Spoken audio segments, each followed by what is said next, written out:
Hey there, welcome back for another episode. A lot keeps happening in this space.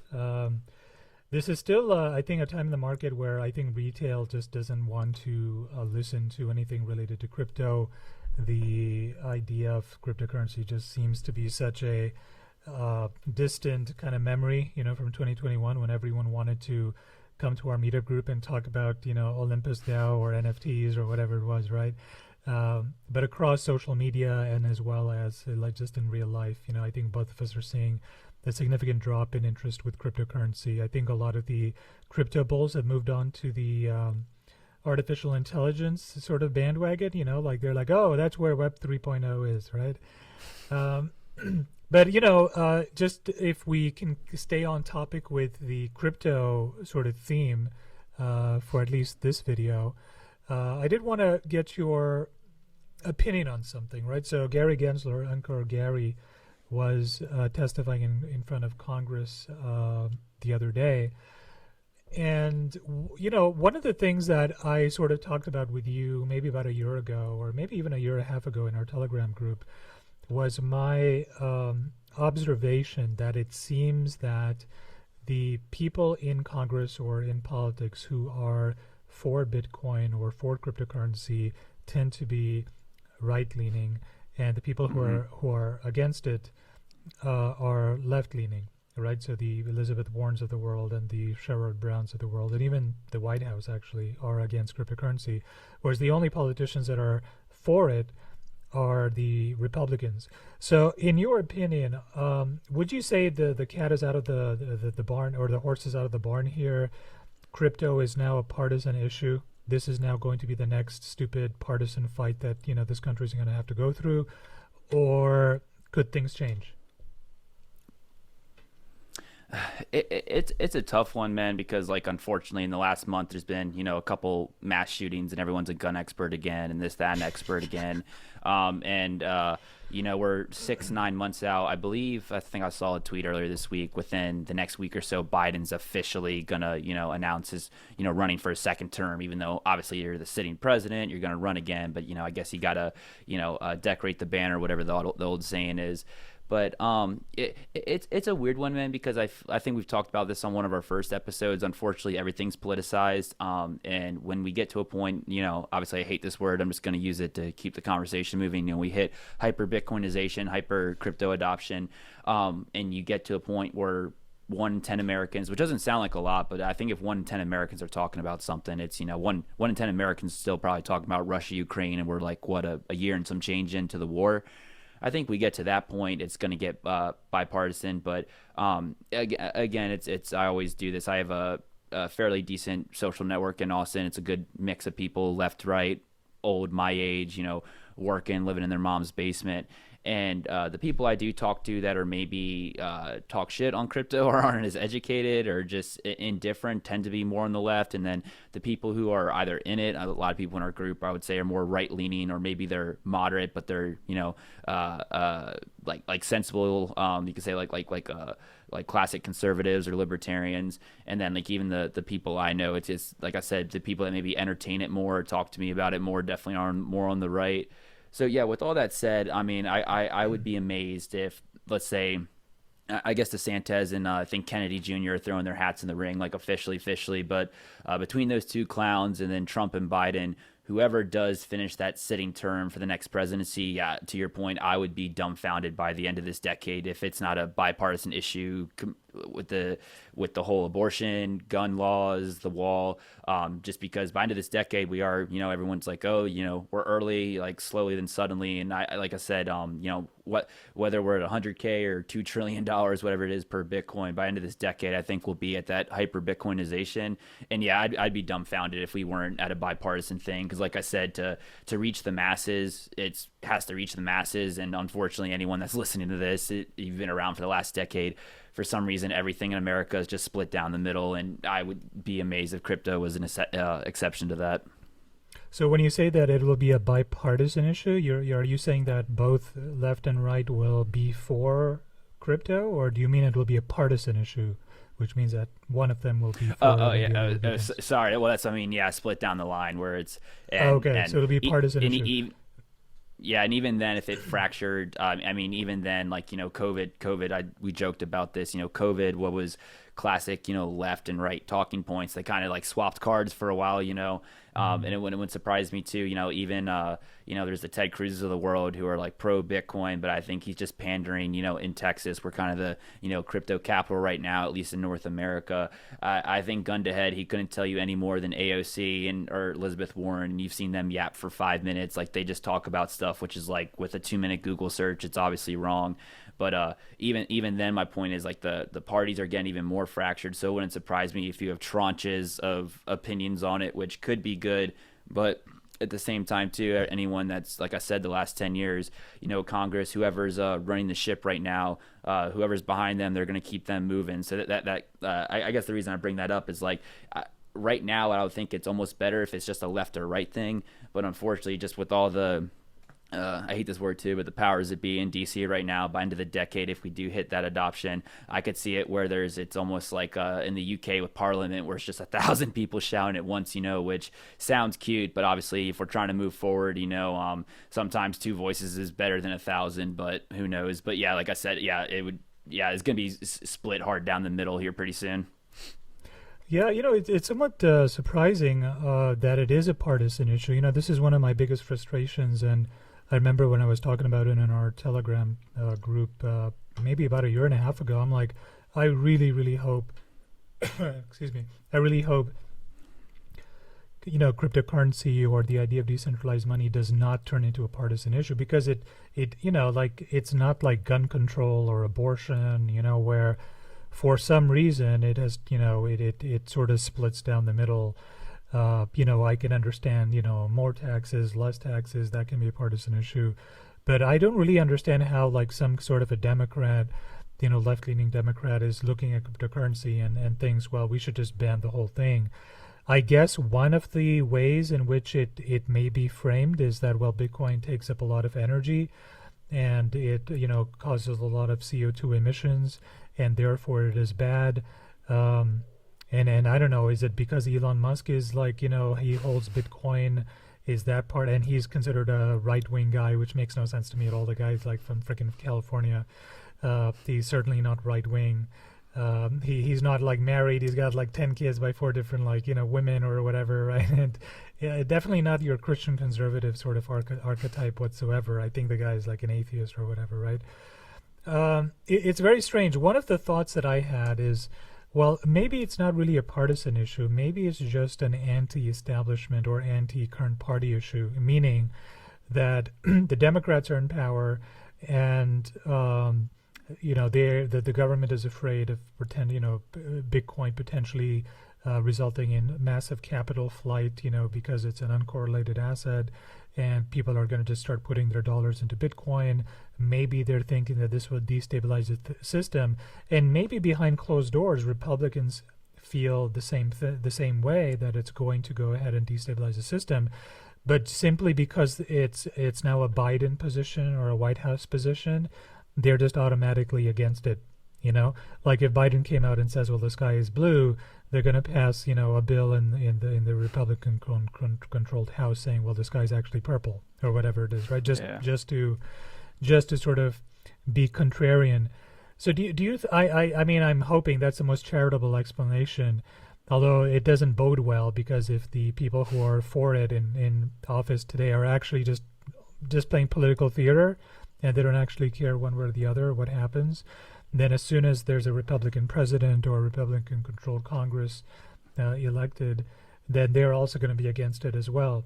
So I don't know. Do you feel it's just like they're just against whatever Biden is against, or they're against whatever Biden is for, or is it like it's really split down some sort of an ideology that makes sense? Not that any radical ideology that's polarizing makes any kind of logical sense, right? But what is your instinct on what are the two things it could be? I mean, it's definitely the whole Biden thing. I mean, same thing too. Like you've seen those YouTube shorts and stuff where someone like puts up a quote about like what Trump said, and then they're like in New York City, which is obviously like one of the most bluest cities in America, and they're like, "Oh, that's so stupid," blah blah blah, and it was actually an Obama quote or Biden, or you get my point. And I mean, they've done it with Trumpers. It's on both sides. A lot of people just react to stuff, and like you said, it's whether it's Trump or Biden, it's like, oh, everything what they do is bad. It's like, well, no, you can dislike the person and they do good or bad. But like you said, we're in this tribal political theater nonsense in Congress for a while. So that's unfortunate, the state of things. But I think it also is a little bit of an ideology thing. For the most part, I know there's exceptions to this. It's just like decentralization. It's not on and off switch. But for the most part, I think a lot of people would agree that the left in general, progressives, whatever we want to call them, they are big government, which is like, hey, they're going to be the refs in the room. They're going to make the rules. We're all going to, abide by them, whether we like them or not. We're going to play this game. And I think the problem with that is, Eric Voorhees talks about this. One of the pros and cons of Bitcoin is a technology. And like, before this, we were talking about AI and, just like shooting the crap about that. The problem with any technology, whether it's phones, cars, crypto, AI, it can do a lot of really good. But I want to say it's a hard, fast rule, but it's almost like for every ounce of good something can do, by default, it has to be able to do a negative because it's just power, and then what side that flips on. And I think we've talked about this too. I think one thing I do get annoyed at as the mantle Bitcoin maxi in the group. A lot of the guys will be like, or on the Twitter webs will go, oh, Bitcoin, one of the shootings just happened. They're like, Bitcoin fixes this. It's like not the time or place, or like something good will happen. Like some hospital in Indonesia pops up and like they're like, oh, they only take payments in Bitcoin. Well, on the flip side, if another crazy mass shooter wants to get a unmarked gun and then they buy it in Bitcoin, not saying that you approve of it, but you have to be cool with it. It's like free speech. So it's like if Taliban starts using Bitcoin, if pedophiles start using it, if North Korea, and they don't want to talk about that conversation. And I guess back to your point on like, obviously whatever Biden does, the right's going to bark just because, they got two working brain cells. But I think also a reason the AOC's, Elizabeth Warrens, are so against it is for the most part they're large government. And crypto is in Bitcoin, it's a revolutionary technology. And the fact that the genie's out of the bottle and you don't know where the cork is, and you're just going to let it run wild for people that for the most part are large government rules, systems of place. That's basically like your Frankenstein nightmare. Obviously there's up and coming progressives that see the utility in it, and progressives are like, oh, we're going to help disenfranchise people, which I'm not saying Bitcoin is going to turn everything into a utopia in 10 years, but same thing, if you educate people on it, and it's like, oh, hey, if JP Morgan and the elites of the world, like in 10 years, do another stupid thing and lose their ass, well, you still have your Bitcoin as long as you know what cold storage is and your recovery seed, blah, blah, blah. They can't really reset the game board on you. And if you educate people over that over, let's say, the next 30 years, we might not have to keep doing this, money printer on Burr Ponzi scheme. And like I've said this too, it's just funny how it's not like a progressive talking point, because like one of the biggest things after 2008 was Occupy Wall Street for a lot of obvious reasons. Right. And same thing, like Bitcoin was made out of that. So like I know we've talked about this too. I do find it funny how it's a partisan issue, and it seems like the anti-Bitcoin party is like the party that was like Occupy Wall Street, which to me is just, it's like I don't know, it's like being a surfer but you're afraid of the water. It's like just the most paradoxical thing ever. Yeah, it's really crazy because there's so many angles with which you can posit Bitcoin as being a progressive cause. And I think what Bitcoin Did's podcast, Peter McCormick's podcast, had a progressive on some months ago where he talked about the progressive case for Bitcoin. But I think where it gets really hung up is like, well, these miners, produce or generate electricity, and therefore it must be bad, right? I mean, somehow in the mind of like the progressive left, the extreme left, they view any sort of energy expenditure as, well, you're killing the planet, right? And Bitcoin, of course, is using more and more energy the longer it exists, and it'll probably end up using, more and more as time goes on. So they look at that and they're like, well, there's only a finite amount of energy that we can make, and if Bitcoin is taking up a certain amount, it is taking up energy from a place where it could have been more useful. But that is, that's such a flawed way of looking at energy production, right? I mean, if, for example, you are deciding to build massive solar farms in the middle of nowhere, Texas, West Texas, where nobody lives, right? But there's plenty of cheap land. There's plenty of, wind power over there. You can just, generate an entirely renewable energy Bitcoin mining operation over there, and it's not like you're stealing electricity from anybody else. You are, that thing wouldn't.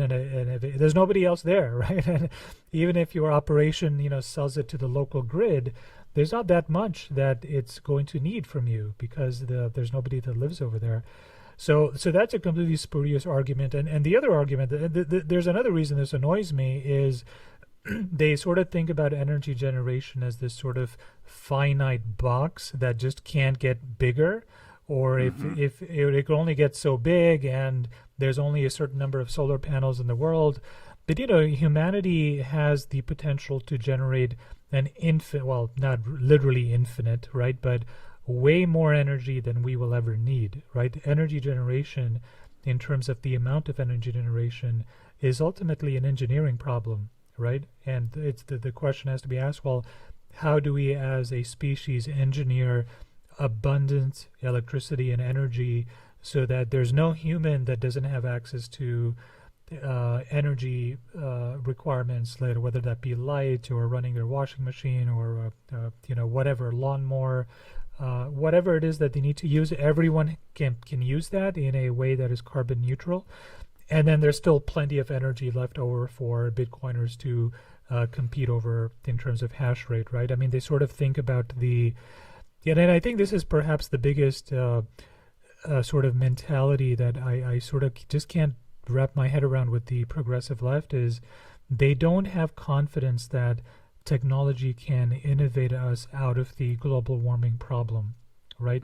Their solution is we should actually cut back on our civilization, especially the civilization's energy usage and production usage. We should slow everything down because we're moving too fast. And the counter argument to that is like, listen, we have made so many innovations so fast. Why don't you think we can out-innovate ourselves out of this problem, right? What if, for example, a combination of artificial intelligence and protein folding and manufacturing progress and robotics all comes together and generates a solar, voltage, device that is 100x more efficient than what exists today? Or maybe AI can, help us finally uncover nuclear fusion, in which case we will have all the energy we will ever really need.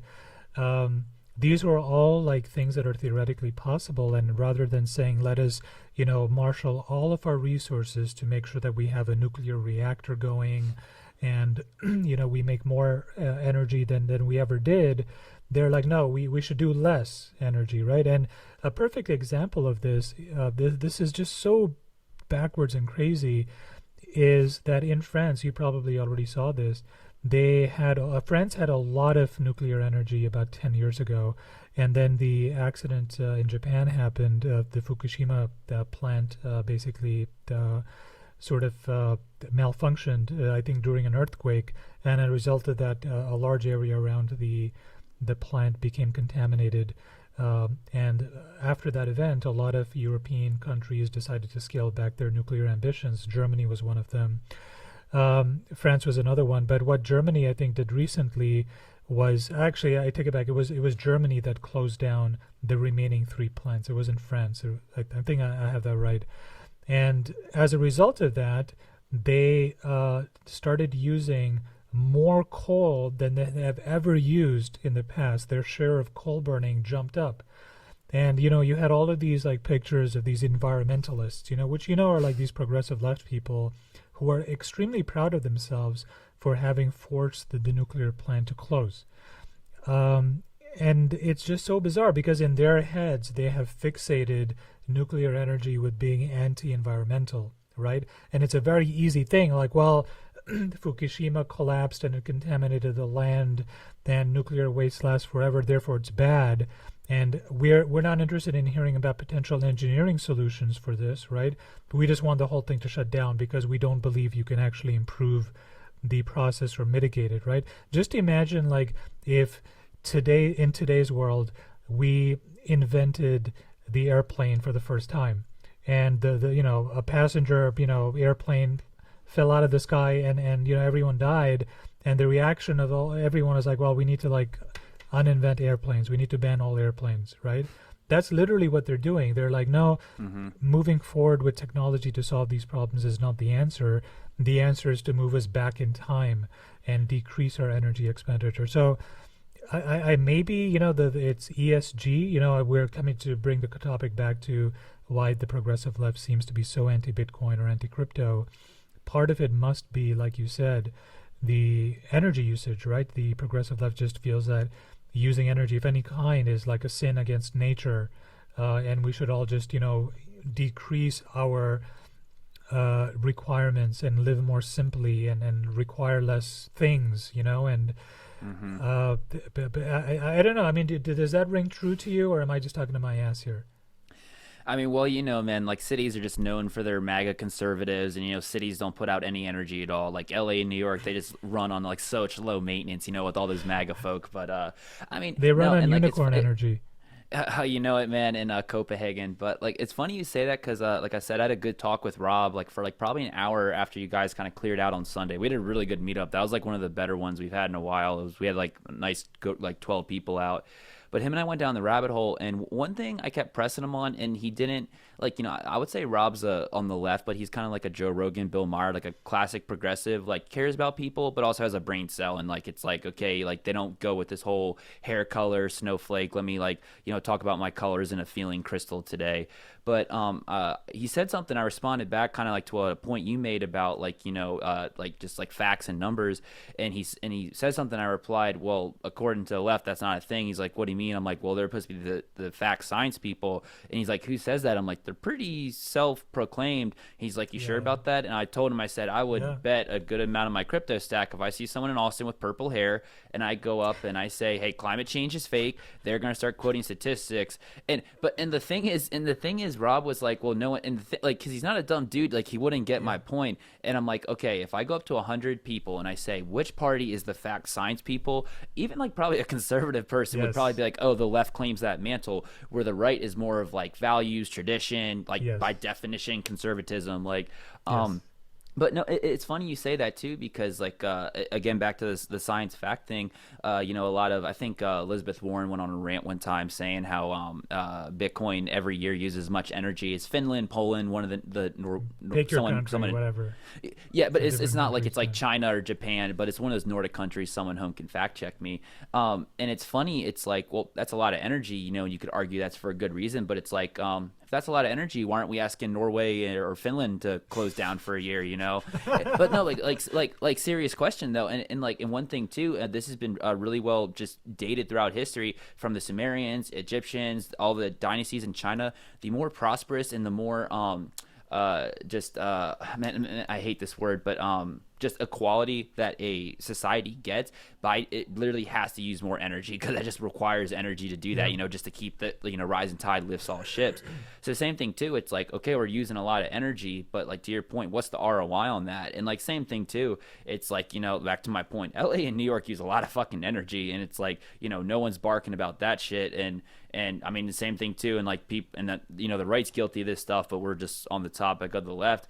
There's this little country called China, and they make up these things called iPhones, with a lot of grotesque means and resources, and they don't give a shit, man. They probably toss all their waste into their drinking water and keep shit moving. They don't give a damn. But like, you want, are they gonna give up their iPhones? Like, hell no. And like, that's a whole other discussion. But but to your point, I just find it weird how that is a barking thing, because like like for example, they talk about like uplifting disenfranchised communities, which like everyone should be for, but it's like, that's going to require a shit ton of energy. You think you're just going to snap your fingers and you're going to turn Cleveland into like a hot spot? Like, no, you're going to have to pour billions of dollars, tons of construction. Like, same thing. You're probably going to have to get like I don't know if you get solar in there, but you get my point. Like, their energy grid's going to have to get remodeled. Like, that requires energy. So yeah, I find it funny how people bark at the Bitcoin energy thing, because it's like, wait, that thing that like is all throughout society that keeps everything freaking moving, like, but apparently if Bitcoin uses it, it's a problem. And same thing, like we can have on a separate podcast, we can talk about this. Like, yes, does Bitcoin use a lot of energy, and is it being used to the full capacity right now? That's a whole discussion. I think even a lot of Bitcoiners would be like, probably not. But to your point, and this was kind of like my cherry on top. Same thing too, like Silicon Valley is kind of known a little bit for, reinventing the wheel and like being the hub of innovation. And to your point, like they're like, oh, there's all these issues with nuclear, which there may or may not be. I'm not going to even act like I'm a self-proclaimed, nuclear expert. But it's like, you're the party of science and technology. Like we've talked about this. What is, my phone's charged on the side, but what is in my pocket 60 years ago was like, could smoke NASA out of the room. And now like, you can run a business on it. And with ChatGPT, you can probably run 5. So it's like you can't look me in the face and tell me any problems that may or may not exist in nuclear. We can't fix that 10 years with innovation. I mean, like same thing too. I think if you told people 10 years ago that you could buy an EV self-charging car that gets 300 miles on a single charge for what, $30,000, right, I think they would have laughed you out of the room. But it's to your point. It's like, I do find it funny how when the power discussion or Bitcoin, they just, like you said, they put a brick wall on top of it and they're like, oh, this is the ceiling. We're never going to break this. And I'm like, aren't you the party of science and innovation? So now it is funny you bring that up. Yeah, it's almost like the value is that, the value that they bring to the table is that, humans are like a virus, right? And this is one of the things that I think even comes up with Jordan Peterson as well. I mean, he heavily criticizes people who say, well, you should have less kids, right? Because, like there's a lot of Western countries that are going through a population decline, and Eastern countries too, for that matter, Japan and China. Yep. Japan is specifically, Italy is another one that's going through a huge population decline. And yet there's people in the world, on the left mostly, that say, well, we are basically too many humans on the planet right now. We're killing all these species and we're polluting the earth. It would actually be better if humanity, there wasn't that much humanity around. Whereas I think the view on the right is that the most special thing about planet Earth is humans, right? That I think that's probably where that value shift comes from, because if you're on the progressive left, you're probably an empirical atheist and you believe that, well, humans are nothing special. We have just as much, right to be here, or as little right to be here as a cockroach does. So if, the cockroach species is being completely wiped out because of climate change or Bitcoin mining or whatever it is that they want to, complain about, then we need to do something about that. And if that means having less humans to protect the cockroaches, that's like a perfectly acceptable value statement or judgment, right? Because all creatures are equal. Whereas I think people on the right are like, no, all creatures are not equal. Humans are more equal than all the others, right? Or whatever, right? Humans are just special. And we should put our existence above the existence of cats and dogs and cockroaches and, pick your endangered species or whatever, right? Not saying that it's a good thing that species are endangered because humans are around, and we should definitely, do everything we can to mitigate that. But I think the perspective on the right is we are the most special thing in the universe, at least the universe that we are aware of, and whatever we can do to make sure that we are doing well, we should do that thing, right? Whereas the left has the opposite views, like there's nothing special about us. We're all basically just, mammals and apes, and, we're just all biology and physics. And if we are, in fact, this is also even coming through in popular culture. In fact, this message is very pernicious, and it sort of seeps into popular culture. So I'll name 2 movies that perfectly exemplify this. Have you seen the Keanu Reeves movie, The Day the Earth Stood Still? It's like an old movie of his. It's not that old. I don't think so. Yeah, so it's a very interesting thing. It's basically about an alien, that's Keanu Reeves, who comes to Earth in a spaceship. So everyone knows that, he's an alien, and he's basically there to meet up with like another alien that was put there that looks like a human, many years ago. And that other alien is basically just giving him a report, right? Okay, this is what I've seen the last 30 years. And his report was, I have bad news for you. Unfortunately, these humans cannot live in balance with the environment. And therefore, Keanu Reeves was basically there just to get this report, and I'm ruining the movie here, but as he got this report, the decision by the benevolent aliens was that, well, we have to then destroy humanity in order to save the rest of the planet, right? And that was like big. That was the plot of the movie, right? Keanu Reeves is here to destroy humanity because, according to one of the people that they put the aliens put on the Earth, 30 years ago, the alien that they put on the Earth says humanity cannot live in a balanced way. If you want to save the planet, we have to kill all the humans, right? So that's one example. The other example is, I'm sure you've seen this movie, the whole Avengers series, with Thanos. Mm-hmm. So what was Thanos trying to do? Right? Do you remember from the plot of the movie what his entire goal was? A goal that was, by the way, never really explained because everyone just understood that it made sense, right? Remember what the goal was? Well, I wouldn't say like the Great Reset, but he was getting all the rings.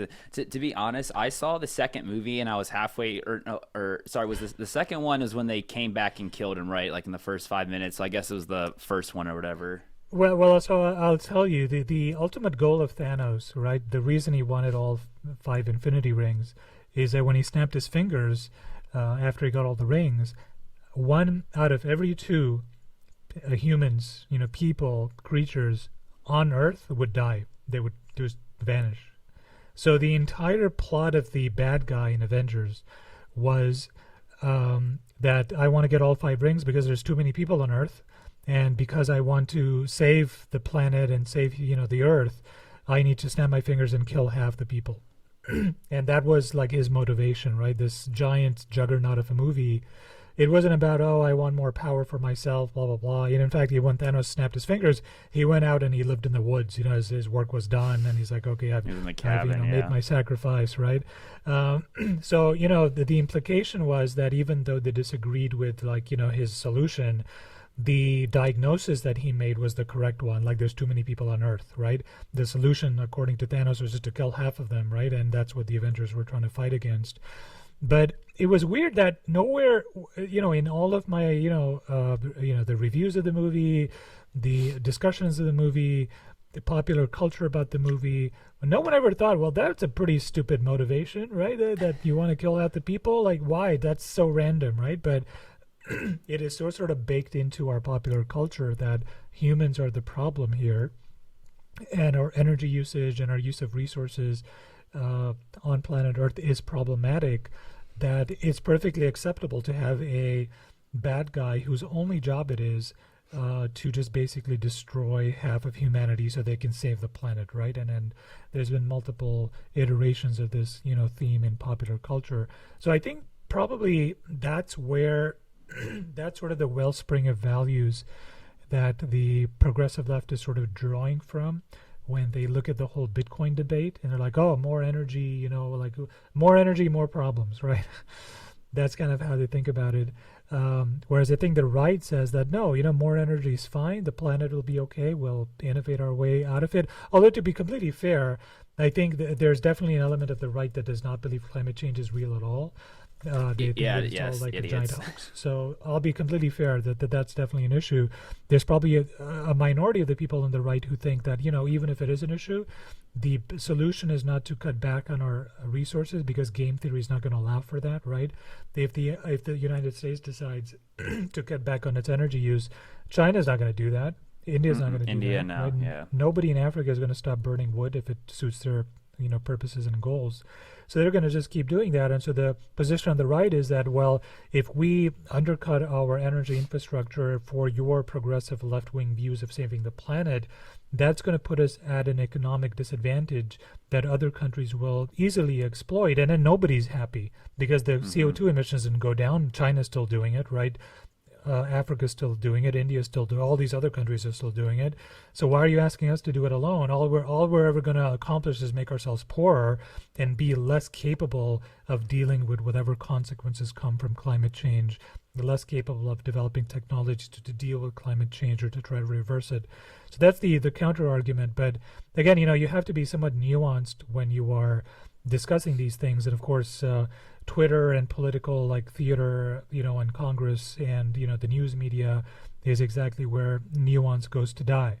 And so the progressive view on Bitcoin is energy bad, so therefore Bitcoin bad. And I'm not really sure. Like the amount, the sort of code base that is sort of impregnated in the mind of these progressive lefts is so deeply interwoven about this whole energy issue that it's very difficult, to sort of like make them see this point, right? I don't know. Do you have any thoughts on that? I know you kind of went on for a bit over there. No, that was good. I mean, I guess like just to circle back on like what we said too. It's like I'm forgetting the gentleman's name. He won the Nobel Prize. He was in that Frontline documentary about the like the money printer go burr in '08 and then everything that happened over COVID. But I saw him in another interview, like this probably even over a year ago. But basically, it's kind of corny. But in business, one of like the like ironclad 10 commandments is like you need money to make money, And basically, he was talking to one guy who was like, "Hey, like this wasn't about crypto, but he was talking to him.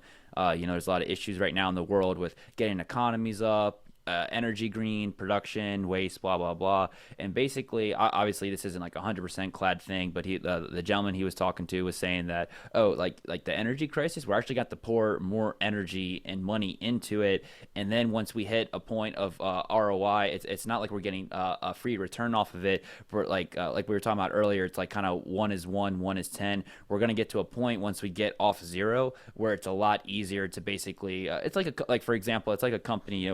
Most companies don't want to raise prices on something. They want to become more efficient, make a shirt instead of for $10, they make it for $5. They can still sell it for $20, but instead of getting $10 in profit, they now get 15. So his point was once we get in the future, we don't have to cut back stuff. We just have to make shit more efficient. And it's like we were talking about earlier with nuclear. There's a lot of risks to nuclear, but again, I'm not an expert. From just the basic stuff I know, they're like almost like apparently, obviously, it went nuclear, no pun intended. But over in Chernobyl, apparently, like that plant, like obviously they cut some corners when stuff, but when they made that, apparently it was revolutionary. And like whatever, let's just say there was 1,000 people at the plant. The plant before that apparently required like 5,000 people or something. So the plant itself was basically on autopilot or whatever. And that was like what, the 80s or whatever. And I imagine now it's just like with a lot of things, there's maybe like 100 people who actually run these power, nuclear facilities, but they're basically on autopilot. Obviously, like we said, when they go nuclear, again, no pun intended, shit gets really bad. But it's like, like you said, you were saying it earlier. I was like, you're talking about the Germany thing. You said France. I was like, wow, that's happening in France too? Because I heard Germany. But they're turning on their coal plants right now, and I'm from Maryland, and our neighboring state, West Virginia. I've met some people who've worked coal stuff out there, and like in the Pittsburgh area. Even with all the machines, that is a very labor-intensive job. You just need a lot of manpower and shit. So same thing too. It's like you're gonna shut down a nuclear plant, and now you're going to coal. Well, it's not like that doesn't require more energy. And back to the ROI thing I was talking about, it's like I don't know like how for every what metric tons of coal what the energy output is, but I can bet your ass it's nowhere near nuclear. But like I said, back to that guy, it's funny, like you said, the leftist thing is it's funny in energy. They want to pull back and they think there's going to be an ROI on that. But if you talk to them about a lot of social issues, they're like, oh, we need more money. So it's weird how they have that dichotomy. And I don't know about you. Like I think, we're kind of being on the left right now. And I was telling Rob this on Sunday because I say I'm a libertarian, but even then, a lot of the libertarians piss me off. But that's a discussion for another day. But, one thing that gets me upset with the left, like I said, they have this mantle of we are the college-educated, science-fact, intellectual people. But then even little simple stuff like this, we've had some people that come up to the group and someone says something, they kind of go. And, like we're all cool, but we're the group, it's like you want to say something, people will press you on it. And we've had some people on the left come within like 5 minutes, they burn out, man. And like I joke with you, like I am by no means an intellectual. I'm just like the cutoff for not stupid in my opinion. But same thing, I remember a while ago we had one guy and we were talking on a thread like this, and I kind of pushed him for like 90 seconds and he already gassed out. I'm like, bro, if you're gassing out with me, my man, you are not the person fixing the problems of the world, my guy. Like, I mean, so, but I mean, the reason I don't think you give yourself enough credit, but that's fine. I mean, well, compared to people like Rob in our group, man, like Rob is, in my opinion, a very, very smart dude. Like he has life experience. He's been in the military. He's traveled a lot. He's a very educated guy. He works hard, and and like I tell people, I try to reserve terms. Like for example, a lot of people go like, "Oh, I'm funny, I'm smart." It's like, well, can you hang with Elon Musk in a conversation? If you're really that funny, why aren't you on stage with Joe Rogan and Chappelle. So like I just try to like reserve terms like that. But I mean, same thing. We've had, you know, guys come into our group like once or twice, and you know, like they only come for one meetup. But we've had some guys that are like really smart and like expert in little things. You know, we'll talk for 3 hours, but some of the guys, you know, they could go for 30 hours and not burn out. But I guess to bring the conversation back, though, the reason I bring that up is, you know, we're kind of being on the left right now. And I feel like you're like me, you know, you're like middle of the road kind of political agnostic. But it is funny right now. It just does seem in like the last 5 years, both parties have gone batshit crazy. But there's just something about the left where it's like every day they're flip flopping on stuff. And it's like, you know, if you guys are going to screen this mantle of the science fact people, you know, I've said this ad nauseum. I agree with the left on a lot of things. But like, you know, it's really grotesque right now. The shootings just happened. And they're basically saying the Republicans are fine with it. And it's like, okay, like kids were just shot, man. Please find me any mentally sane person who is fine with that. Okay, maybe they're a little bit into bed with the NRA, but that's a whole separate issue. But kids were just shot. Like, please find me anyone. Like, even I'm not a fan of Ted Cruz, but I do not think Ted Cruz is like, you know, patting himself on the back right now that 10 kids in Nashville are dead. So when they just say stuff like that, they just tune, you know, they lose me. And the reason I bring that up is, you know, we're trying to make the next revolution of people. And like I said, as the Bitcoin maxi in the group, I think a lot of people are like, oh, fuck Bitcoin maxis. They're all crazy libertarians that dominate the conversation. It's like, well, the left doesn't want to play ball. They don't want to enter our sandbox. So no shit, you're just going to get all these crazy Alex Jones people in Bitcoin. And that's really why it upsets me. Because if we let this pony trail go on for 5 more years, people think the Bitcoin maxi group is crazy now. If we don't get sensible people from the left into the Bitcoin sandbox, it's going to be Alex Jones times 1,000. And I don't even want to play in that sandbox, you know. So that's kind of why I bring that up. No, I think that's a great point. You know, I think perhaps the Bitcoin community needs to do more, you know, to sort of do outreach to progressive individuals and causes. I don't think that, you know, those people can be reached with the whole energy argument, you know, because that's a very long conversation, and I think they have to be like really thoughtful about it, and it comes from a very deep bias of like, well, humanity, you know, too many humans on the planet is already a problem. So if you believe that to begin with, it's very hard to talk about, well, you know, like maybe technology will like solve that issue. They're like, no, we have to save the whales and, you know, the dolphins, and the only way we can do that is to kill half the humans, you know, in a Thanos like sort of tirade or whatever. But, maybe the other reason they're sort of a little bit anti-Bitcoin is they are like, and you mentioned this in the very beginning, they are quite pro-government in the sense that they sort of do want government, more government in their lives, because they feel that the 1%, erroneously controls too much, and government is an equalizer that can sort of bring the 1% down to earth a little bit and prevent them from sort of, having their claws in the economy. And that's why you have Biden talking about, well, let's go ahead and tax unrealized, capital gains. Let's tax the billionaires so they pay their fair share of taxes, even though the majority of taxes are paid by the 1%. Yeah. So I don't, maybe because Bitcoin is also sort of inherently anti-government, they're like, okay, government, you go ahead and do whatever dollar Ponzonomics you want over there. We're going to be over here and, using this, very hard money system called Bitcoin. And we want nothing to do with you. We want nothing to do with you and your dollar. This is like a gold for us. In the same way, I don't think a lot of progressive people on the left are big fans of gold. If you are a gold bug, chances are you're also a small government person, right? And so it's probably natural that Bitcoin became a good fit for people on the right, because Bitcoin is inherently, this is actually a very true statement. It is very inherently an anti-government instrument. Not like it's trying to overthrow governments, but it is definitely outside of the sphere of influence of governments, right? So if you have any sort of extreme wealth disparity that occurs in the Bitcoin space, the government can't do anything about that, right? Unless they storm into your house and steal your keys or at gunpoint or whatever, right? Which is always possible. But, legally, they can't do that, to everybody, right? They may be able to do it to you or somebody else on some pretext, but they can't pass a law saying, well, all Bitcoin is banned now and you have to just give it all to the government. So Maybe that's the other part of it as well, is that Bitcoin is just an inherently anti-government, or something that falls outside government influence, and that perhaps is another reason. This is also something like Arthur Hayes talked about. He came up with a new article, which I shared in our Telegram group, called Exit Liquidity, which is another great article. I really love his writing style. And one of the things he talked about is that this is probably a good time to sort of change segments. But before we do, let me, because this sort of bleeds into the article that I want to talk about here. We talked about this a little bit on our last podcast, and a few other things have happened since then. So I wanted to get your updated opinion on this.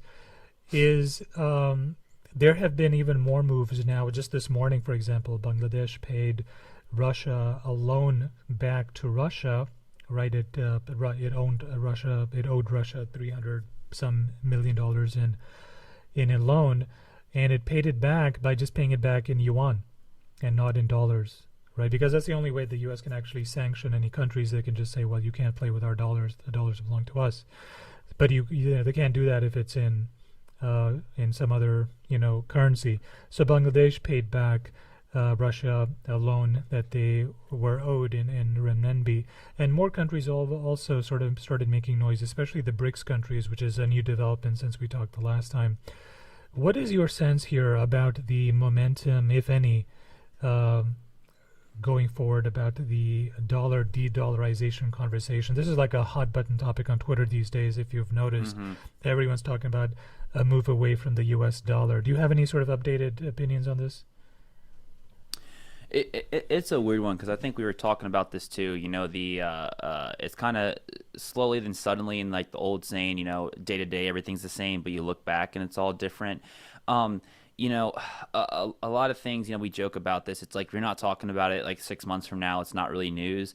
It's a weird one right now. I wouldn't say it's alarming, but like you said, it's getting headlines, it's getting clicks. And then same thing, a lot of the the libertarian Bitcoin maxis are barking on Twitter like, aha, here's our moment to shine. Everyone's seeing the US dollar as a Ponzi scheme. Well, you and I have talked about this. If like we did a Thanos and snapped our fingers and the US dollar went to shit, I forget what the number is, but it's in the like hundreds of trillions of dollars. That is like international sovereign debt that is priced in the US dollars, like not even counting the oil market. If the US dollar takes a shit, let alone in a day, but like in a 36-month period, like everything's going Mad Max. We joke about this, like, thank God we have Carl and Josh in the group, because like if we go Mad Max here, we just need like canned food, water, and ammo in between those two. We might have to sell them some Bitcoin or t-shirts, but we can get the ammo. But I mean, to your point, is it it's funny. Earlier you were talking about some stuff, and it kind of like reminded me of some stuff Peter Schiff was barking about earlier this week. But the reason I bring that up, he's always saying every day the U.S. dollar is going to unravel, and what is happening right now? Like, could we look back, like, kind of with COVID in 5-10 years, like, oh, like with like Lehman Brothers, like, oh, this is the obvious, the original domino that started the dollar, eventual fall. It could be, but same thing too. It's like, there's a lot of just political tension around the world right now, and just same thing. We are not buddy with China. We are not buddy with North Korea or Russia. So they're just going to do whatever they need to do just to keep themselves afloat. And obviously Russia's still in the middle of a war that's going on, whatever, 14-16 months right now, and for the most part, they're kind of getting their asses handed to them. But the reason I bring that up, it's like, it wouldn't surprise me if 5 years from now, they're still using won, or I don't know what the North Korea currency is, but they're doing that. And same thing, other countries are still using the U.S. dollar. Like, obviously, it seems some people are debating if the U.S. dollar is losing its hold on the whole OPEC, this, that, and a third. But same thing, like 5 years from now, if the euro and U.S. dollar are still, I think it's U.S. dollar, and then the second is the euro internationally behind that. But I guess the reason I bring that up, like what you said, I was on Twitter a little bit this week. I worked a lot, but I saw some of the spaces, and people were like, oh, 12 months from now when the dollar depegs on everything and Bitcoin takes over. And I'm like, what Narnia playland are you guys living in? Like, again, in our lifetime, if the U.S. dollar unravels, wouldn't surprise me. But back to my point, there is multi-trillions of dollars of just value and debt around the world. If the U.S. dollar defaults anytime in the next 36 months. We are going Mad Max. So I guess the reason I bring that up, it's like I told you, anything, COVID, I've beat this drum too. After COVID, anything is possible to me now. Like I said, if you told me in June of 2019, in 12 months, I was going to be on house arrest with 99% of the population around the world, I'd have laughed you out of the room, and bam, it happened. But like we said, the U.S. government is a very large octopus with a lot of tentacles around the world. They're going to go down swinging, fighting with every goddamn axe, tool, and trick in the book. So whatever you said, it was Malaysia, I believe. Yes, they were doing what was maybe in their... Yeah. Oh, Bangladesh, excuse me. They were maybe doing what was in their best interest. But the idea that 12 months from now, 80 other countries are going to be doing that, you bet your ass the U.S. government is going to have some say with that. Now, again, in 10 years, could that pick up momentum and be more commonplace? Sure, but like you said, I saw some Twitter spaces where like in 12 months, the U.S. dollars, its steak is cooked. I'm like, I don't know what game you guys are living in, but there's this thing called the U.S. government and these idiots in Congress with self-interest. This idea that they're going to go down without a fight in the next 12 months, I don't know what you guys are drinking on, but I want some of it. Yeah, no, there's this thing called the U.S. military, really. There's this picture that I saw on, because, there's a lot of debate about this de-dollarization thing on Twitter, and there's people for it and there's people against it. There's a lot of people against it, and I'm sort of on the camp that, I think its days are numbered, but I think that it may take 2 decades even before, we switch over. I think the people who are saying that de-dollarization is coming, they think it's going to happen like by next week or something, right? But I think it's probably just very slow. I don't think it's going to be that fast. Arthur Hayes, just to come back to the article, what he made some really good points, right? One of the points that he made is that being the global reserve currency of the world has advantages, but it also has a lot of disadvantages, right? Because one of the things you have to do is you have to allow for capital. You cannot have capital controls. You can't just decide people can't buy property in your country, or put money in your bank, or the most important thing, take your money out of your country and do things with it over there, which is outside of your control, right? Now, if you're China and you're a Chinese citizen, and your renminbi is verging towards the reserve currency status, but if you have no confidence in the Chinese government, right, for any number of reasons, that the valid, not it'd be perfectly valid to have a crisis of confidence when it came to your government, you might think, well, maybe I should go ahead and put my money into another currency, maybe Bitcoin, or I should buy commodities with it like silver or gold or whatever else. And so as a result of that, people are just dumping your renminbi because they don't have any trust in you anymore. So the minute that the trust in the government starts to be a bit creaky, then people are going to dump your currency, but it's going to happen on a global scale because you have given up capital control. And that's not a position that China wants to be in, because China may talk a big game, right? But at the end of the day, I don't think that, the Chinese government or the Chinese sort of society in general has produced sort of innovative scientific breakthroughs, innovative sort of companies. All of the best innovation is still happening in America, right? And so that's really has been the engine that has kept the reserve currency status of the United States in place, right? Because we still have the best and most innovative economies. Tesla came out of here, OpenAI came out of here, Facebook, Microsoft, Google. I mean, it's a very long list of companies that America alone is responsible for. And whatever has come out of China has literally just been a copy of something that America came up with. I think maybe the one exception is TikTok, although you could also argue that that's sort of just another social media platform as well, right? It's a little bit different, right? But it's just it's a sort of different copy of something that, the West already invented. So Hayes was making the argument that China is not interested in being the reserve currency of the world. They don't want the yuan being the reserve currency, because then they have to give up capital flight controls. And if they do that, then the entire world has to have confidence in the Chinese Communist Party. not just the Chinese, right? And the Chinese may not have confidence, but that doesn't matter because the Chinese Communist Party has all Chinese like by the balls, right? They can't really do anything about it anyway. But if, the United States is using the yuan and decides to weaponize it, or decides that we don't believe in China anymore, if Europe decides the same thing, if Russia goes to war against China, then suddenly that whole system collapses. So the reason that it has worked so well for the U.S. is for the vast amount of time that it has been the reserve currency of the world, the U.S. has been a relatively safe political environment. It has been a place where there was rule of law, where there was orderly transition of power from one president to the other, where there wasn't like some sort of crazy political turmoil, like a war, for example. There was no catastrophic economic disaster that occurred that, until 2008 happened. That is, I think you could say that it's the first time the economy really broke, I think, in the West. And on top of that, the entire operation was held up by an incredibly innovative technology services sector, right? We had the best of those things. None of those things are things that China has. So it can't really pull off a reserve currency status.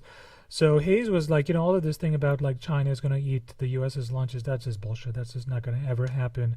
But what may happen is like multiple, sort of balkanized economies may develop, right? So you have a trading bloc that, between, say, Australia and Asia on the east, and another trading bloc between the Middle East and Africa, another one between North America and Mexico, America, Canada, and Mexico, another one between Central America and maybe South America. I'm just making up these regions, but just to give you an idea of, you could just, have all of the trade that you ever need to do is done with like 4 neighbors.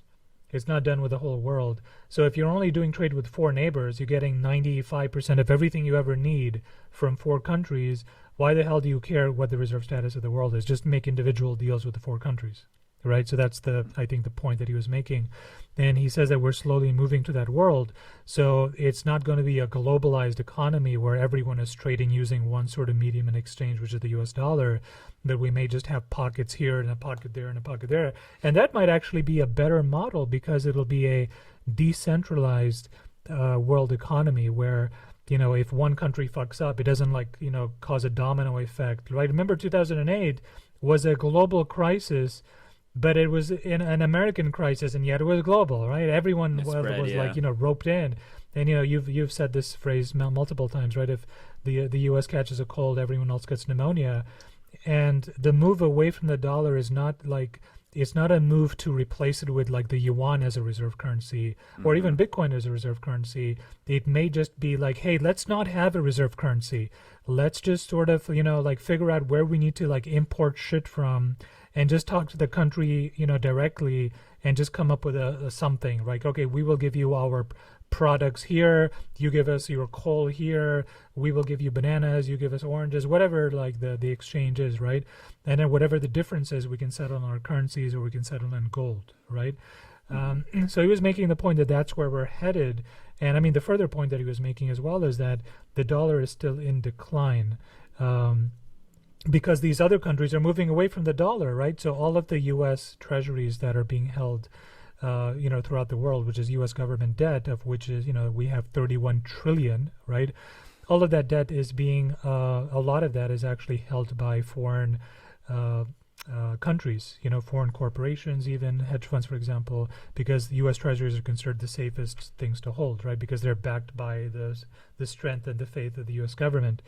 But the other thing he points out is, well, all of that was true back when the U.S. economy was doing really well, back when the U.S. political machine was working properly, right? For all of his faults, George W. Bush gave over power to Obama in a very friendly, they ended up being really good friends later on, right? Like Michelle Obama and George W. Bush are very close friends and blah, blah, blah. And the exact same thing happened when Clinton left and gave this stuff over to Bush. And the exact same thing happened when, Clinton came on and George, Bush Sr. handed over power, right? It was very orderly. It was a great respect for traditions. But what happened over the last few years? Trump didn't even come up to the inauguration for Biden. And I will, point out that Trump recently got arrested, right? And now there's going to be a trial, right, to see if they can put him in jail. That is the political reality that we're living in. I'm not even talking about the hyper partisan politics in Congress. That's just like, I mean, for example, people are having anxiety today about whether the government will successfully be able to negotiate a raise to the debt ceiling in just 6 weeks, I think, right? Where it's in June or July or whatever it is, right? A very, very short amount of time away. And you may have heard, Speaker McCarty came up with a sort of compromise, like, okay, we will allow 1.5 billion for until next year, right? So for 1 year, we'll give you some leeway, but then we have to renegotiate, which will be in an election year, by the way, in a year's time. Before, I think he could even finish the sentence, there was already like a tweet out of the White House saying, well, fuck you. We don't agree. I'm paraphrasing. And not only that, right? But even the Republicans, like on McCarthy's side, like, no, we're not interested in this deal either, right? So like McCarthy was trying, because he's like, he's the head of the the party in the Congress, so he has to have a position here. He was trying to come up with a compromise solution to begin with, and the White House saying fuck you, and his own party saying fuck you, right? And we're 6 weeks away, and if we don't raise the debt ceiling, right, it is a pandemonium, like catastrophe that happens, right? Because we may start defaulting, and the fact that we're even thinking about that might be a possibility just speaks to how far down the stability that the U.S. is supposed to project we have fallen. I mean, it's not a stable system anymore. We can't rely on it anymore like the way we used to in the 80s and in the 90s, in the early 2000s, when we had grown-ups, relatively speaking, right? Grown-ups in the White House who you could at least rely on to be like rational, to like, all right, Obama's not going to let like this shit like really get too bad, or George, Bush seniors, or Ronald Reagan, or whoever it is, right? But we can't say that now. Can you, with complete confidence, tell me that we will successfully raise the debt ceiling limit, that you are not worried at all about it because the U.S. government will do the right thing and do what's right by the country and not let politics get in the way? You can't, right? No one can. But that's the situation we're in. And where we're in this situation, the other countries are looking like, well, this is the country whose reserve status currency, we're all using. This clown show, right? Let's come up with something else, right? And so I think that's sort of the point that he was making in the article, is that we are moving away from the dollar system. We're not moving to a yuan system. We may not be moving to any reserve currency system. We just may be moving away from the dollar. And I think that is inevitable. The goose is cooked.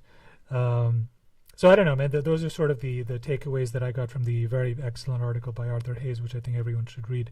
Did you have any thoughts on that at all? I kind of want your opinion on this. I agree with you. The goose is cooked. Everything from the Middle East to just like gangs in North America to even in Bitcoin, we've seen it. A lot of people, and myself included, say that the fact that Satoshi disappeared, he said hasta luego, and there was no head person. He kind of handed the project off to the Gavin Andreessens of the world and stuff, and but basically it became a currency of the people. And he's like, all right, I don't want to get thrown in jail or assassinated, blah blah blah, but also it's like, if I want this to work, I need to give this to the community. And here we are, whatever, 14 years later, and it's working. But obviously, in the last decade, there's been a lot of fractions with Bcash, and then just even with like we said with the ordinal stuff, like just the amount of shit throwing that was on Twitter with that was pretty crazy. So my point is, and it's where I said like I get upset with some libertarian people. There is almost no historical evidence that power vacuums are a good thing. And same thing too. We were talking earlier about we're stewards of the planet, animals. Like, end of the day, we're animals too. Like, in evolutionary times, we're like a fart in the wind distance from monkeys. Like, we're still wired to have alpha males, tribes, Dunbar number, blah blah blah. So my question is, like I said, all those examples, when there's power vacuums, there may be a short-term pleasure, but then there's a long-term whiplash. I do agree with you, the goose is cooked. Let's just fast forward 20, 30 years. To your point, we do have let's just say there's maybe a basket of 20 currencies. Oh, you want to get food, maybe you need to get the Germany dollar. Oh, you want to buy some stuff on the black market, you need Bitcoin. Oh, you want to get some guns, you need the US dollar. Do you think that could be more of a liberating thing, or do you think, to your point, it could kind of turn to March Madness where, like you said, we've seen it in Congress, if everyone has their own agendas and their own interests, obviously with money, if you times that by 100, you could get, just like I said, like organized mass chaos, or I guess like disorganized mass chaos. So do you think, like, I agree with you, the goose is cooked, but do you think if that inevitable power vacuum of no central dollar, obviously the U.S., like we said, has abused the shit out of its power the last 20 years, $31 trillion, and like you said, no end in sight. But for now, it is kind of keeping the world in order. Do you think in 20 years, if we have 20, 30 currencies, that we go Mad Max, or that could almost kind of free people up? What do you think? No, I don't. I think this is a pretty complicated conversation. And I'm absolutely no economist, and I don't know that we can even really. I don't think we have any experience of, the world being as global as it is, and be so easy to transact with different countries. What a world that has a memory of being globalized will organize itself into once it decides that what, we don't want to actually take part in globalization. So I don't know, so besides the United States and perhaps Europe, most of the rest of the world is actually follows a sort of mercantilist economic planning. Are you aware of what mercantilism is? No. So mercantilism is a sort of a set of economic policies that protects local economies. So, for example, China is an excellent example of a mercantilist economy. Theoretically, it is a free market, but it's not really. So, for example, if a car company in China, right, wants to like get up and going, the U.S., the Chinese government might give it like special subsidies. It may give it, better access to like cheaper electricity, blah, blah, blah, blah. But it won't do that for the American companies like Tesla or whatever, if it's a car company, right? So the Chinese are protecting their own locally homegrown industries at the expense of foreign companies that are operating there as well. They also do other things. So it's basically protectivism. They protect their own industries at the expense of global industries. So they don't allow for actual real competition, right? That's not the case in America.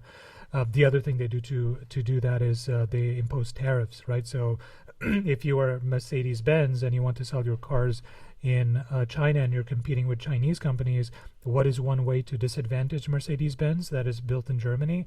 Well, just impose tariffs. So now they're much more expensive, right? So it becomes more difficult for those to settle down, take market share because the government has imposed tariffs on them. And that's why when Trump started doing the tariffs, a lot of like political operators on the right, like Mitch McConnell, for example, was so anti-tariffs. He's like, well, that's not a free market. We're basically now we're just doing mercantilism, just like the Chinese did. But a lot of countries are mercantilist. It's only the U.S. and Western Europe that are like, okay, if we're a part of a global economy, if you find manufacturing cheaper somewhere else, by all means, do that. We're not going to stop you. We're not controlling what you do with your money and how you allocate resources. But the rest of the world is not like that at all. So it just could be that this whole like globalization thing, like, companies should just go where they find the best deal. That all just sort of comes crashing down. Every country says, fuck that shit, because it has not worked well in America's favor, right? All of these manufacturing jobs left middle America, and it caused, places like you just mentioned, Pittsburgh and the Appalachian, the Appalachian range of cities. Large parts of the manufacturing base of the United States has all gone to China because the U.S. government did not protect its own industries because it believed in free trade, right? So it could be that era, once it finally comes to a close, it would be easier to be able to operate without a reserve currency because you're only trading. The kind of trade you engage with other countries is very much sort of based on what your country needs and what it can export, for its benefit, right? So if it's good at making, paper clips or whatever, then it will try to find a country which wants a lot of paper clips, and if it doesn't have enough coal, then we'll try to negotiate coal with a country, in return for some paper clips, for example, right? Like, listen, we'll give you all the paper clips if you give us this coal at a discount, right? So it could just do sort of these one-off deals. It's like for a large scale barter, basically, to a degree. Barter, yeah, and then when there's a difference in, like, the amount that's transacted, like, well, one country exports $100 billion, right? We're still thinking dollars, but one country exports $100 billion of stuff to the other country, but the other country exports back to the same country $110. So there's a $10 billion difference. Rather than just, exchanging it with currencies, they could settle that difference in gold. They're like, all right, you can pay us the balance in gold because we don't have enough stuff to trade it with you for, so we'll just give you gold instead, right? And so the amount of money you end up having to settle is much less because it's just the deficit that you're compensating for. But again, I may be speaking out of my ass. I'm sure there's going to be like some economist who may be listening to this is like, well, this guy's like totally full of shit. But then again, economics as a science is also like a kind of full of shit as well. So we don't really know how things will play out. I think a good take-home message from this is, what does the world really look like in a interconnected environment, where you can easily trade with any country you want? We've already established that. But what does it look like when the countries decide that that's not what they want to do, when they actually want to be protective of their local economies? Because, when you do that, it actually does not foster competition. Your local economies don't get more efficient because they're being protected by the government, right? So you can make the argument that globalization vastly increased productivity because all these giant businesses like Apple or whoever it was, went to the place where they could get the biggest bang for their dollar, the best manufacturing base they could find. And they were able to, ship products faster and cheaper, and they could put more money into like R&D and all that other stuff, right? So that benefit goes away when you don't have globalization, right? And that's the that's the argument for globalization to begin with, is if everyone's competing with each other, then it's basically a race for, maximum productivity, maximum efficiency, right? But if the competition goes away, then each local economy then has its own idiosyncratic incompetencies that could, go on to haunt them later on. So, it is very complicated. I have no idea. Does Bitcoin fill that void? Who knows? I have no idea. But anyway, one last thing we can talk about before we close is on the regulatory front. Have you heard of the MiCA bill that was passed by the EU? I think it was just yesterday or today. No, yeah, if it was that recent now.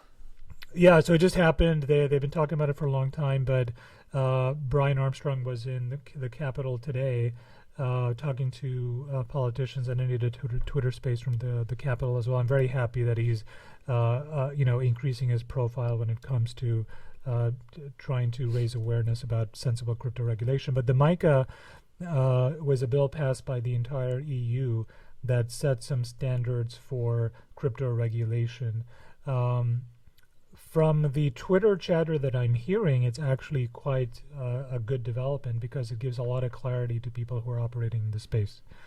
And there's been a lot of criticism because the Chinese, through Hong Kong, have already moved forward with creating some sort of regulatory framework. As you know, Hong Kong is going to start giving permission for exchanges to start operating in Hong Kong. And, they've already started releasing licenses, and trading is going to start in June, so just 2 months from now. And then MiCA is passed as well. And then the UK as well is moving forward with their own regulations as well. What do you think the chances are that the US gets its act together, seeing that other countries are moving fast with regulation, right? And this is the narrative that is forming, is that, well, all these countries are so much ahead of us, we're going to fall behind if we don't. Do you think that narrative will catch on, or am I just being overly optimistic here? I think to some degree, eventually, we've talked about this, like at least for me, the 4 or 5 years I've been in, the fintech space, this crypto finance thing, whatever we're going to call it.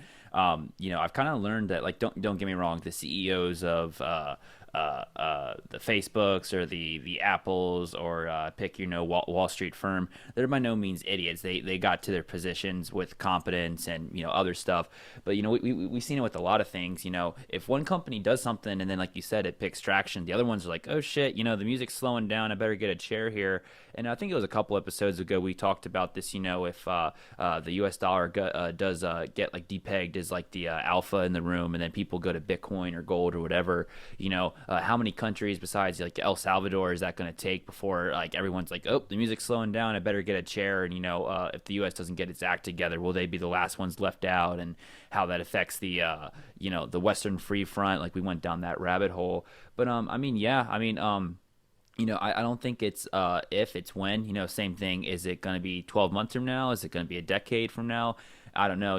Obviously it's another can of worms, but there's the whole CBDC discussion, and I'm not as doomsday as some people, but a lot of the same thing voices on Twitter, they're always like, oh, CBDCs are around the corner, which they are. But to your point, I could see that just the like we said, the Elizabeth Warrens and just the political molasses that is in Congress right now, they could be so focused on that like you said, we fast forward 5 years and like half of the world has like real crypto regulation, and then this becomes the new. Well, I think everyone here listening would agree it's already, but it's going to become, as time progresses, the frontier is going to expand, and it's actually going to become like the dot-com bubble on steroids with adoption. Like dot-com bubble happened, but then 10 years later the internet valuation was like 100x from the blow up, whatever. You get my point.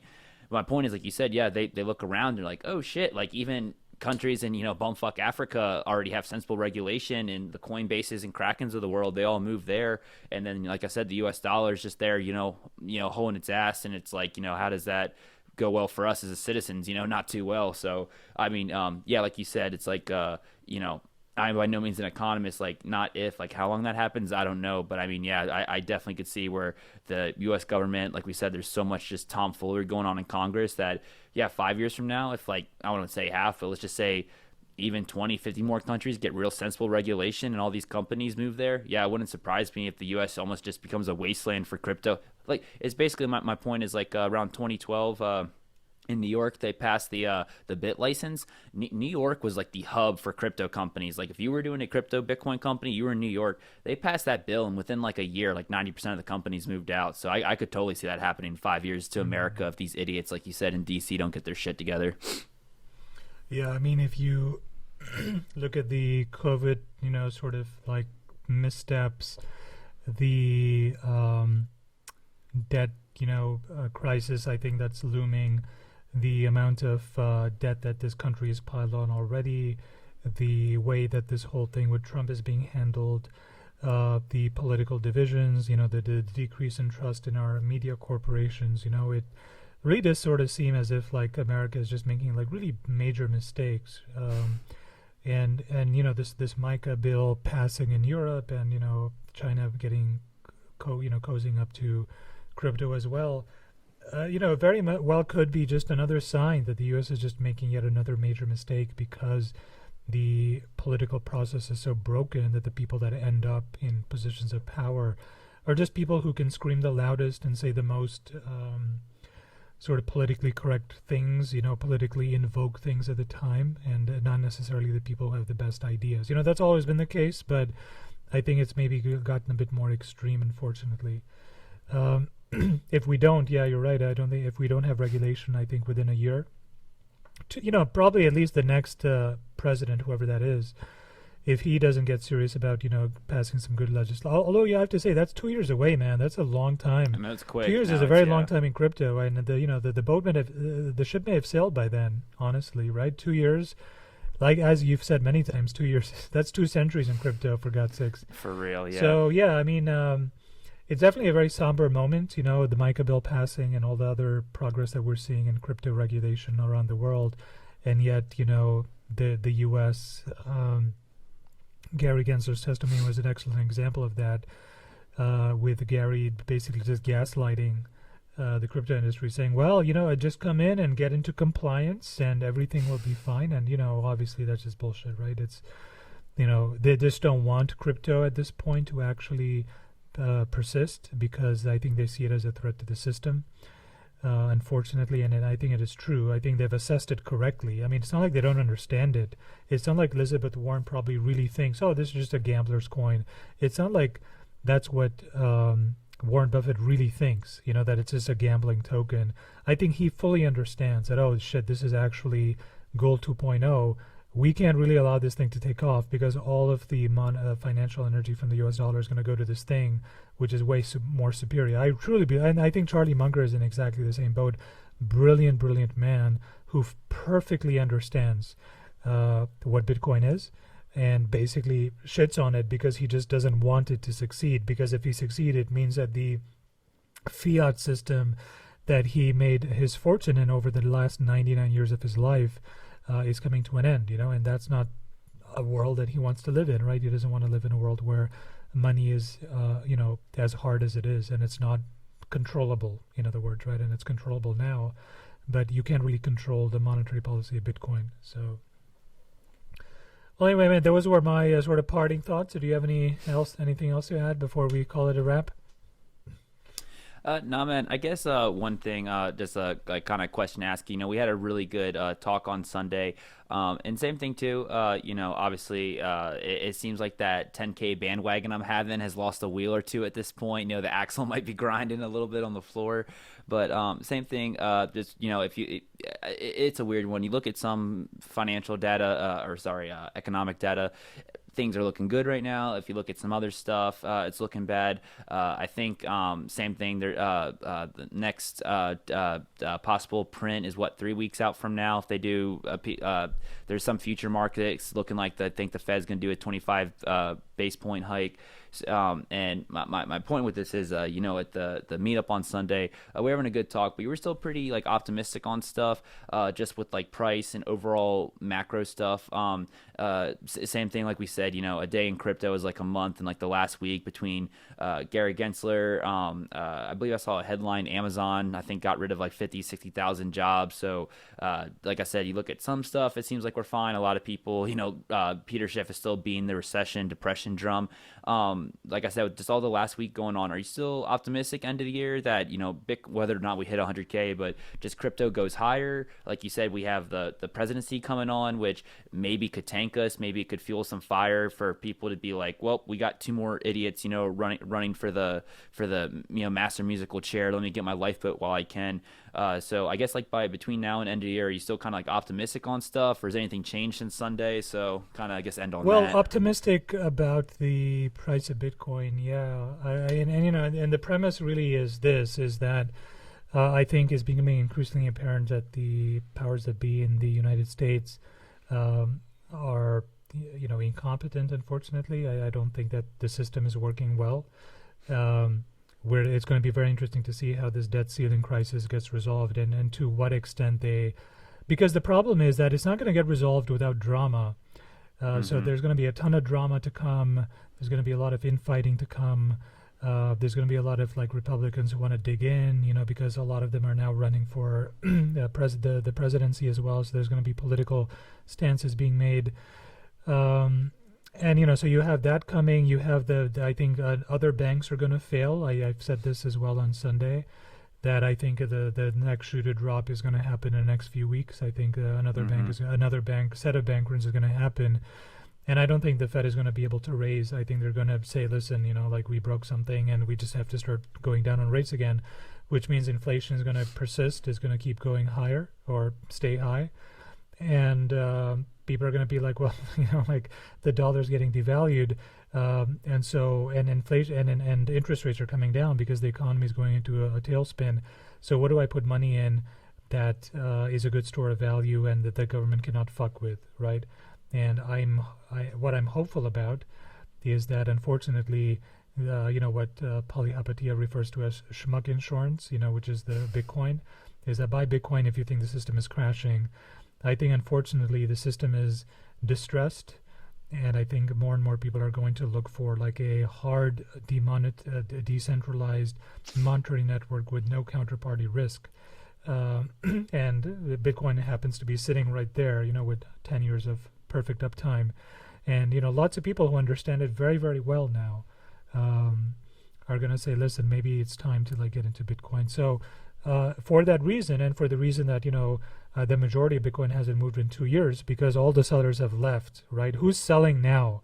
If you're selling now after all of the stuff that's happened, right, everything you've gone through, why didn't you sell 6 months ago? Yeah. So if you're selling now, I mean, I think all the sellers are gone. Anyone who's lost faith has lost faith and left. And most of the Bitcoin right now is in the hands of true believers. And as a result of that, the market is extremely thin. So any new people who want Bitcoin, they'll only be able to buy it when the price is much higher, unfortunately, because the market is so thin. So for all those reasons, I think Bitcoin will be much, much higher. I still do think we're going to hit 100K for these reasons. But to emphasize, I don't think we're going to hit 100K because everything is going beautifully well and the economy is doing great and Bitcoin is being floated up along with all the other boats. I think it's the opposite. It's like the economy is not going to do well. The government is going to be seen as increasingly incompetent. And as a result, people are going to turn to things like gold and silver and other commodities. And I think Bitcoin is going to be one of those things that also captures a lot of economic energy. So I wouldn't call it an optimistic outlook. Optimistic for the price of Bitcoin, but not for the reasons that I would have wanted it to be, right? It's. As I was gonna say, it's hard to tell, man, because I know we joke about this, but like the more I go to the meetups and talk with everyone, just the more we do this and I do research, I'm like, man, no one knows their hand from their ass. Even like Charlie Munger's, like he's smart enough to admit if you ask him what's gonna happen in 6 months, or Lynn Alden, they're like, I don't know. It's like go up, sideways, down, no one. But it's funny you say that because I do agree with you. I think the next 90 calendar days, there's going to be a couple more shoes that drop. And I think the Fed, we've said this a million times, they're pinned between a rock and a hard place. And damned if they do, damned if they don't. But everything you just said, I haven't checked in a while, but I know I would like to get Jacob back on the podcast, maybe touch base with this. But he hasn't tweeted a lot, but I went back on to check the Plan B's stock to flow. We've officially hit the first blue circle. So to anyone listening at home, basically there's a rainbow for the stock to flow. The first blue circle, we are basically at pure bear bottom accordingly, and then obviously from here it's apparently nothing up. And obviously you can look for correlations and find them. So, but I did find it funny how like the last month we were talking about this, and then you talked Sunday, and earlier this week I was like, man, I haven't checked the stock to flow in a hot minute. We have officially hit the first blue circle. I'm like, well, I don't know if you want to call that a coincidence, but we're gonna see here between biology and everything else. But no, I do agree with you, man. I think unfortunately, even if we stay sideways or don't go down or do go up, I just don't see, the next 6 months just between just the macro stuff and, like we said, the political tomfoolery that's about to start unraveling again. Even if we do go up, there's going to be a lot of external stuff. But I guess the one optimistic thing to end on, like you said, I think we have, for the most part, shaken a lot of deadwood off right now. Maybe we could kiss like on a flash crash, like with the whale 25K. But I am starting to maybe, like I said, lean off my 10K bandwagon. And I could see, like you said, where we start trickling up because again, hindsight's 2020. We'll see in 6 months. But to your point, on the optimistic thing, I think there's a lot of evidence that we've shaken a lot of dead weight. So it could only be up from here. But time will tell. Time will tell, man. On that optimistic note, we leave it. Talk to you again next week. No, good one as always, brother. All right, man.